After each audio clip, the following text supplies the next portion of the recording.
Oke, kembali lagi di Ngalcio, masih dalam edisi virtual. Kali ini kita mau membahas hal-hal yang mungkin jarang kita bahas secara langsung di video, karena ini menggunakan data-data keuangan, bukan keuangan Indonesia ya, tapi klub-klub bola. Nah, salah satunya yang mau kita bahas kali ini Inter.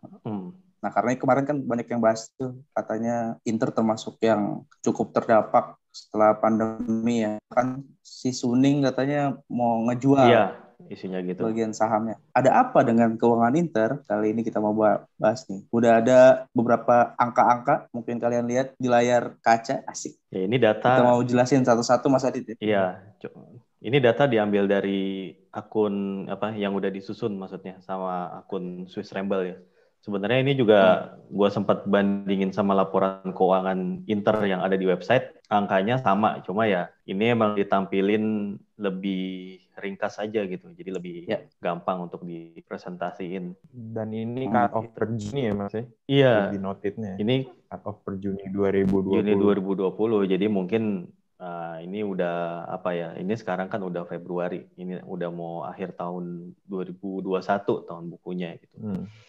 Tapi ya paling nggak kita bisa ya sedikit ngeraba-raba lah gitu kondisi keuangan Inter tuh kayak gimana sih? Apa emang separah itu bener gitu? Tahu kalau emang bisa kondisinya kayak gitu, kira-kira kenapa gitu sebabnya? Ya mungkin kalau apa ya? Ini kan bentuk laporan keuangan laba rugi ya, profit and loss. Ya. Di situ sebenarnya profit and loss kan ngegambarin kondisi operasi ya sebuah entity dalam 1 tahun itu aja gitu ya. Paling ya ini ada komparasi 1 tahun ke belakang ya untuk ngebandingin sama kinerja yang tahun ini gitu. Ya seperti biasa paling dilihat dari revenue dulu ya atau pendapatan. Di sini kan kalau kita tahu pendapatan klub bola itu dibagi antara gate receipt atau pendapatan dari tiket pertandingan dan yang berhubungan sama stadion, terus hak siar atau broadcasting, sama yang komersial. Nah, komersial ini yang mencakup sponsorship ya atau iklan-iklan dan pokoknya yang dan penjualan merchandise juga termasuk di sini. Nah, di sini kalau kita lihat langsung ke angka nih 369 juta tahun 2019 itu cukup ya sedikit turun ya antara 18% dibanding tahun ini dibandingkan dengan tahun lalu gitu. Ini sih udah ada penjelasannya juga, ini benar-benar terdampak COVID ya. Ini terus di sini ya mungkin dilihat ya ini ya match day-nya dari broadcast, karena yang paling besar itu kan kayak tadi mungkin Mas Adit agak selayang pandang dari ada 3 komponen revenue. Nah, kalau gue lebih point out, komersial tuh paling hit hard kan. Yang kedua itu broadcasting. Yang nggak impact sama sekali itu match day. Nah, gue lupa sih itu Serie A tuh berhenti kapan Mas? Di 2020 Maret ya? Nah, Maret 2020. Kalau kita coba breakdown match day-nya itu kenapa nggak turun sama sekali, mungkin Inter itu di 2020 sampai Maret tuh udah bahasanya break even point tuh untuk masalah ini, makanya match day-nya perbedaannya growth-nya malah nggak ada penurunan sama sekali bisa dibilang. Padahal baru sampai Maret. Mungkin bisa satu, kapasitas orang yang datang, bukan kapasitas ya, maksudnya jumlah orang yang datangnya sampai Maret itu udah lebih banyak dibanding tahun lalu. Ada peningkatan. Atau yang kedua, harga tiket Inter memang meningkat.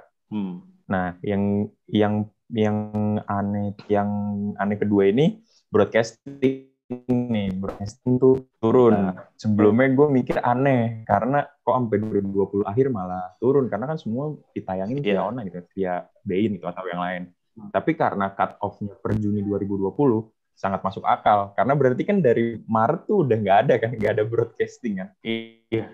Nah, itu jadi turun tuh. Yang ketiga komersial, wajar lah. Maksudnya semua komersial sponsorship pasti menurun lah.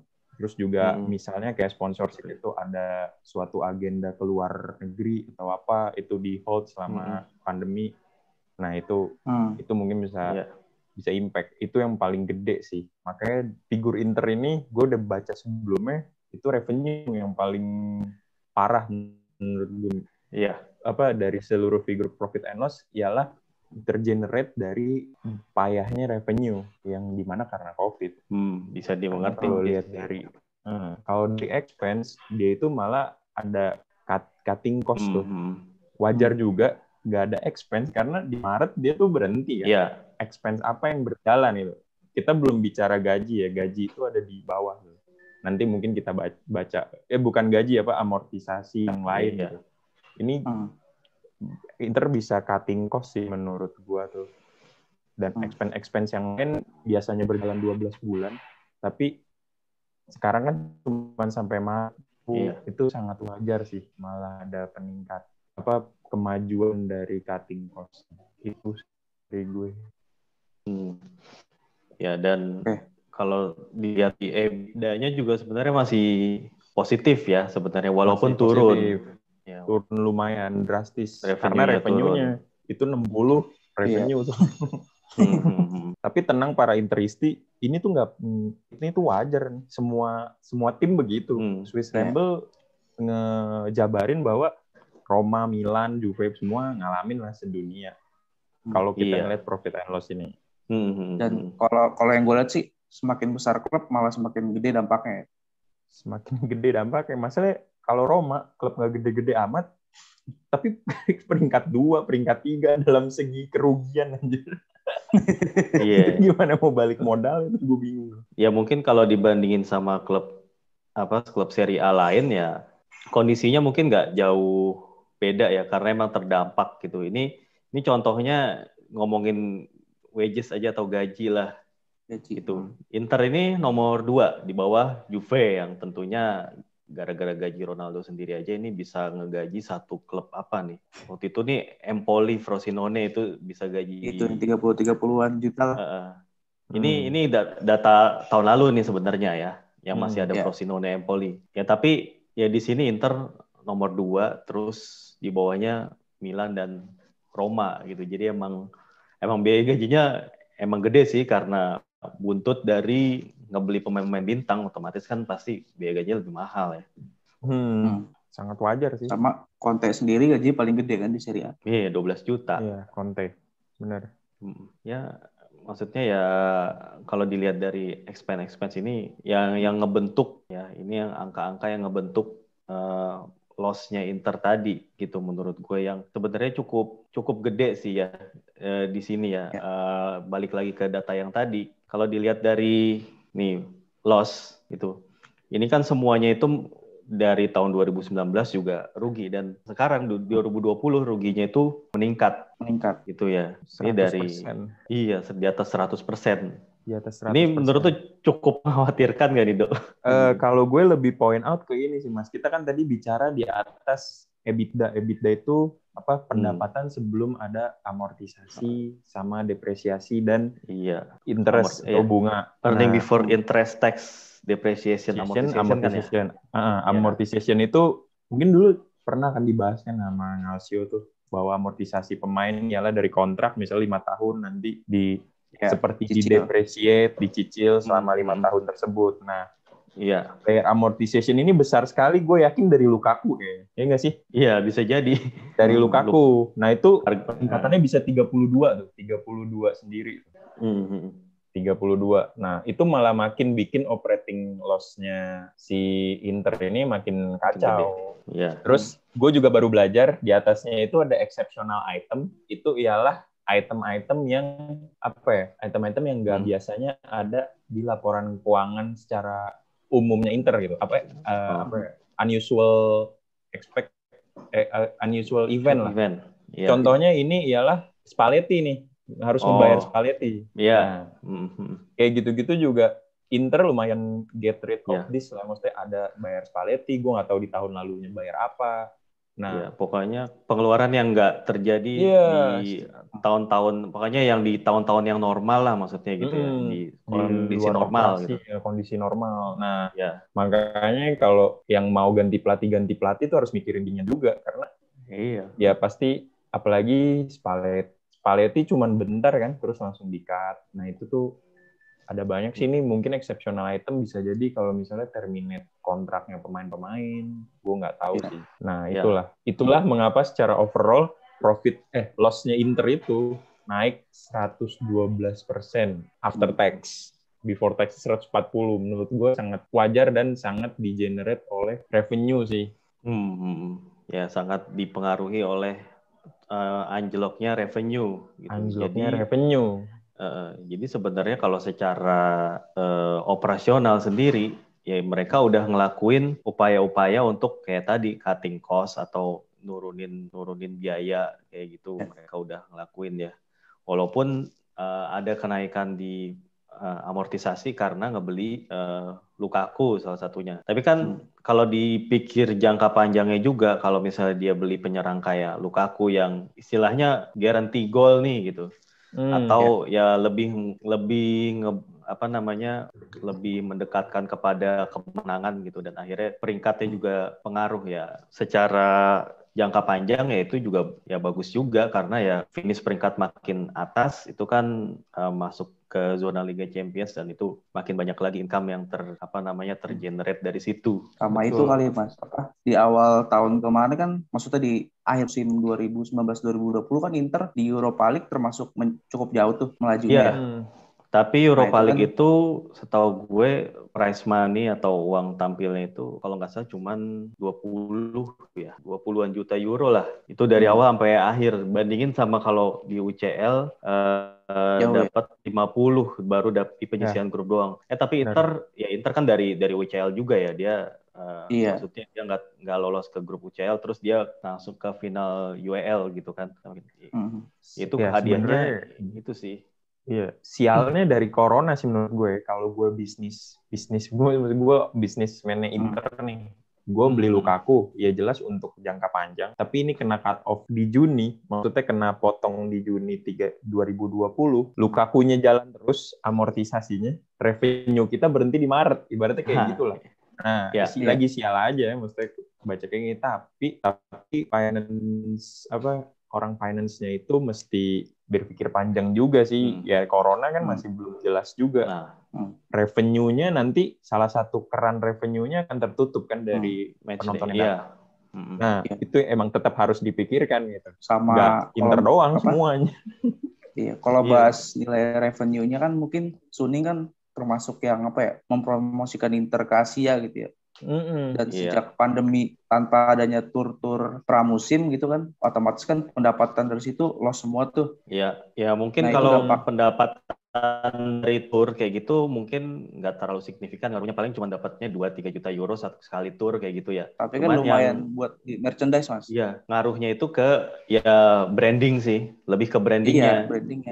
Kalau dari angka mungkin nggak terlalu gede, tapi brandingnya, branding, pengaruh ke branding yang turun ini bisa jadi ini yang ngaruh juga, karena ya selain ya agak-agak rumit sih ya branding turun ya daya beli konsumen sekarang kan juga pasti lagi ya anjlok lah dibandingin dengan yang sebelumnya gitu. Jadi ya mungkin kemauan para fansnya itu untuk kayak koleksi merchandise gitu, itu mungkin bisa berkurang lah karena ada prioritas kebutuhan pokok gitu kan. Ya tapi paling nggak mereka bisa ngandelinnya ya broadcast aja, hak siar aja, karena ya pertandingan yang disiarin sampai ke seluruh dunia gitu. Ya itu kan adalah porsi yang gede juga buat Inter di situ. Iya sih, menurut gue ya Inter ya harus juga cost cutting lagi sini dari wages-nya mungkin itu bisa siapa nanti yang dijual. Nah iya itu paling sih menurunkan itu jual kira-kira yang potensial siapa ya? Maksudnya yang gaji gede tapi kurang kontribusi, kurang mungkin Vidal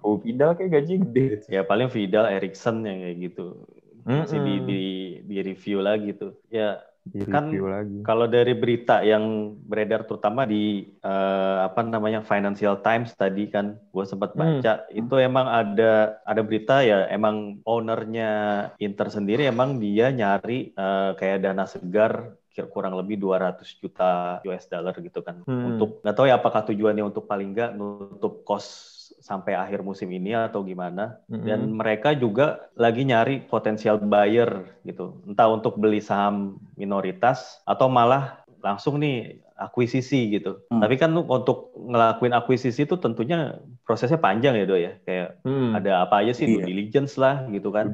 Itu lama lagi sih. Kalau gue menurut gue sih Inter pasti ngincer cuma cash money dari investor aja. Kalau nggak salah ada grup BC apa namanya, BC Group Partners tadi ya. gue baca ya. BC Partners itu mungkin lebih ke investor aja ya. Tapi katanya sih nggak deal karena dari sisi Suningnya memvaluasi investasi di Inter itu 900 juta. Iya. Sedangkan dari si BC-nya itu cuma 750 juta. Ada gap lah, jadi nggak deal lah, kayak gitu sih. Iya. Tapi itu juga yang mungkin bisa nge-link sama berita Barca sih. Maksudnya sangat jauh lah tim-tim kayak gini bangkrut gitu. Terus emang pasti ada jalan, pasti ujung-ujungnya nanti investor akan memberikan fresh money. Memang nanti debt kita itu utang kita mungkin akan meningkat, tapi setidaknya kita ada cash inflow dulu untuk nge-tackle semua masalah-masalah ini. Ya, untuk working capital gitu ya. Iya, maksudnya karena ada, kalau dilihat di balance sheet-nya Inter juga, dia itu utangnya banyak yang udah due date dalam setahun kan, harus dibayar tahun depan. Itu dia makanya menurut gue Inter ngenunda pembayaran Hakimi ya bukan aib juga sih, emang kenapa gitu. Itu emang salah satu strategi keuangan gitu. Ya kan ada istilah apa, restrukturisasi kayak apa itu kan biasa kan. Iya, emang biasa. Itu sama aja loh kayak tambah tenor. Iya, tambah tenor gitu kan. Nih kayak pas COVID, tiba-tiba lo leasing motor ada penundaan 3 bulan bayar nggak apa-apa, nanti dirapel nggak masalah kan. Ini bedanya ini Hakimi gitu. Ya emang lari kayak motor sih, kenceng juga. Maksud gue biasa aja gitu. Terus banyak yang ngecengin. Ya mungkin karena nggak ngerti kali. Orang lagi susah semua, cuy, lagi sulit. Bukannya doa malah ngecengin. Ya pasti. Untuk klub yang gede gitu, yang mana kepentingannya banyak nih, terus pertaruhannya juga gede ya, tentu nggak akan segampang itu untuk kayak di-declare bangkrut atau yang langsung insolvency atau yang gagal bayar apa gitu. Itu kan gua rasa sih ya Suning gitu ya akan mencari solusi yang emang yang terbaik lah gitu untuk Inter, supaya paling nggak gua rasa sih paling nggak untuk nyelamatin season ini dulu sih, supaya paling nggak bisa kebayar semua biaya sampai sisa musim ini gitu. Ya nanti urusan musim depan ya pasti ntar ada solusi yang lebih jangka panjang lah gitu, kayak tadi kayak contohnya misalnya pengen ada sahamnya, yang porsi sahamnya yang mau dibeli ya, jadi nyari pemilik minoritas atau malah ya dijual sekalian ya. Tapi tentunya prosesnya panjang tadi, yang kayak yang lu bilang harus ada due diligence, dan soal valuasinya tuh harus klop dulu gitu kan. Dan juga menurut gue sih kalau ini hal yang sangat wajar dari tim yang baru diakuisisi sih. Ya nggak sih, lo mengakuisisi sesuatu nggak mungkin di hari itu juga setahun ke depan lo langsung untung. Nah, kayak Suning juga belum lama kan dia ngakuisisi Inter, bisa dibilang belum lama lah.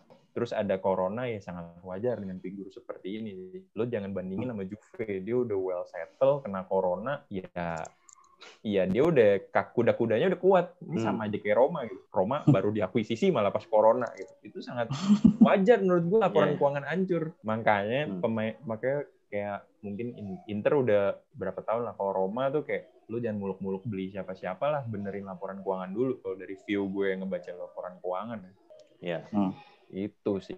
Oke deh. Ya kesimpulannya sebenarnya bukan cuma Inter ya yang ngalamin loss. Ini contoh aja sih, ini contoh aja. Ini contoh. Tapi Mas Adit ada figur balance sheet ya? Kalau dari Swiss Ramble sih gue kayaknya nggak nemu deh figur balance sheet. Adanya tuh di laporan keuangannya. Laporan keuangannya. Inter di sini. Kalau mau nanti lihat di sini laporan keuangannya. Ada sih sebenarnya di sini. Kalau mau lihat figur laporan balance sheet-nya ya. Kalau balance sheet kan lebih tergambar tuh sebenarnya kayak berapa sih total aset ya, current asset, fixed asset gitu. Nah, tapi yang bisa gue summarize dari yang gue baca Swiss Ramble sih, nah itu tuh payable-nya Inter tuh banyak banget tuh yang harus dibayar dalam setahun ini. Itu makanya mereka nyari fresh money. Sebenarnya memang berkesinambungan nih antara laba rugi dan neraca, tapi laba rugi is laba rugi gitu, operasi. Balance sheet, Iya. utang urusannya sama duit gitu. Iya. Bayar sekarang atau nanti, udah gitu doang. Yang harus Iya. bayar sekarang, ya lo harus bayar. Gimana caranya? Atau lo restrukturisasi utang. Iya. Inter lagi ngadepin itu sih. Dia banyak utang yang harus dibayar within 12 months itu tuh. Nah, ya, ini Nah, itu. yang jatuh tempo di dalam 12 bulan. Jatuh Ya mungkin tempo. kondisi yang sama kayak Barca yang waktu sempat Iya. rame itu, kurang lebih sama aja. kayak gitu. Sama aja. Tapi Inter nggak usah takut, Inter tuh brand yang lumayan besar gitu. Inter Milan gitu. Siapa yang mau invest? Erick Thohir dari Indonesia tiba-tiba bisa invest. Apalagi Ya. yang dari sana gitu kan. Ya kurang lebih seperti itu ya.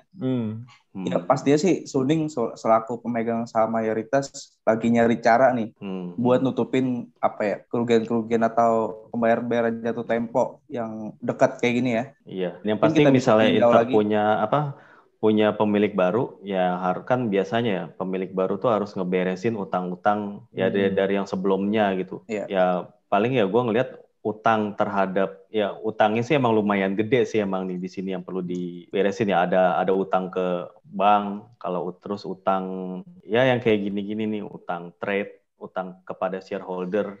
Ini ada juga obligasi di sini atau bonds ya. Paling ya dari situ yang perlu calon pembeli Inter nih yang soal valuasinya itu dihitung ya, berapa banyak sih utang yang harus dia lunasin dulu gitu. Ya baru mungkin bisa sepakat soal valuasi. Kayak gitu sih paling. Inter juga utangnya tuh, dia itu ada utang beli pemain.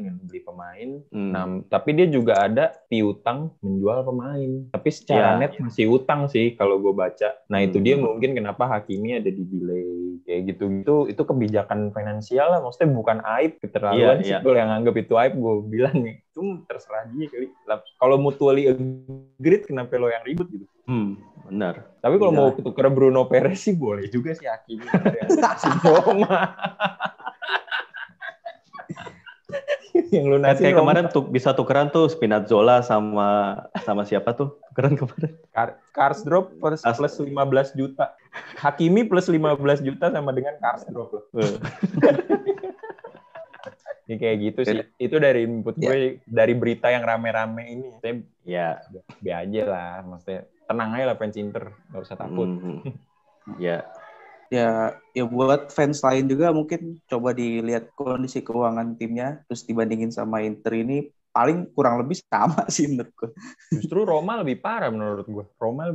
Lebih parah si Ryan Friedkin mau beli Roma di keadaan seperti ini gitu. Itu gue bingung. Apa yang dilihat dari dia gitu? Gue nggak ngerti. Emang pengen punya aja kali klub bola. Pengen punya aja kali ya. Hobi aja. Otomotif aja hobi. Oke deh. Ada ini Mas Adit mau yang untuk penutup? Ya itu tadi sebenarnya udah di summarize sih sebenarnya sama Aldo juga. Kalau kondisi ini juga rata gitu kena ke semua tim dan bukan cuma tim Italia doang, di tim IPL bahkan Barcelona, Real Madrid yang segitu kayaknya terdampak juga. Nah, makanya tapi kan itu semua ada ininya. Emang ini karena COVID dan pasti kan semua pihak karena ini masalah bersama kan pasti juga ada solusi yang bisa diambil lah gitu. Tapi ya berharap aja semoga ya tetap berharap COVID segera kelar. Kalau COVID-nya nggak kelar-kelar ya nggak tahu juga kita sih ya. Tapi paling nggak kalau dengan kondisi kayak gini, maksudnya dengar ada cerita misal klub mau bangkrut, apalagi klubnya itu klub gede gitu. Yang menurut gue perlu dilihat lebih jauh data keuangannya tuh kayak gimana sebelum menyimpulkan gitu sih. Ya. Penting COVID udah terlalu kompleks. Selesai mah. Iya, kalau COVID nggak selesai susah juga sih. Malah nanti bukan cuma bola aja malah. Ini ramalan gue, ramalan Jayabaya nih. Kalau misalnya COVID nggak selesai nih, harga Neymar bisa 30 juta. Iya, bisa. Tapi Roma cuma punya kas 1 juta.